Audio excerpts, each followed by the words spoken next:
Ever wondered how a team psyches themselves up to face the legendary All Blacks? England just gave us a masterclass, and it was a moment for the history books. Before their first home win over New Zealand in 13 years, England had a plan for the Haka.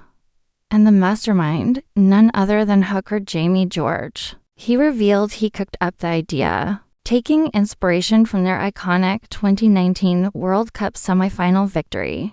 So, here's how it went down. As the All Blacks began their fearsome war dance, the England players stood in a traditional straight line. But then, they began to move, forming a giant V shape, a clear statement of intent. Captain Maro Itoje stood at the very tip, a spearhead aimed right at their rivals. But the real magic was in the details. Jamie George, the oldest player in the squad, positioned himself on one end of the V. On the opposite end, Henry Pollock, the youngest. This wasn't just a random formation. It was symbolic. A bridge between experience and youth, a unified front. And Pollock, true to form, was seen licking his lips during the haka, completely unfazed. George even joked that they were a bit hesitant to give Pollock such a key role, knowing his reputation for getting under the opposition's skin.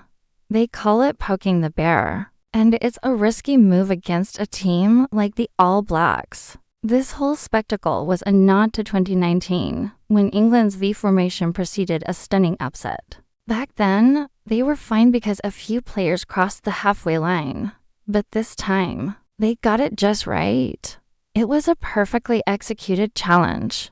George admitted he wondered if things might get heated, like the famous 1997 standoff when Richard Cockerell went nose-to-nose with Norm Hewitt. But this time, it was all about controlled aggression and connecting with the Twickenham crowd. George explained the thinking behind it.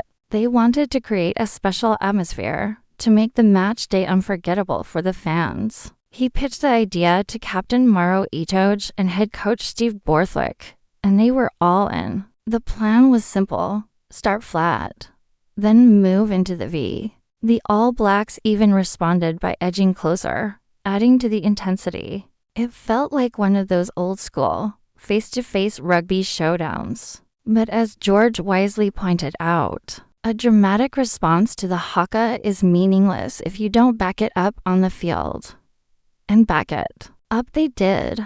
England delivered a performance for the ages, securing a historic victory. After the match, the message was clear. Celebrate this moment. George urged his teammates to soak it all in. He reminded them that fans still talk about the legendary win in 2012, about Manu Tuilagi's iconic performance. And now, this 2025 team has created its own legacy. They've given the 82,000 fans in the stadium and the millions watching at home a new story to tell for years to come. This wasn't just a win.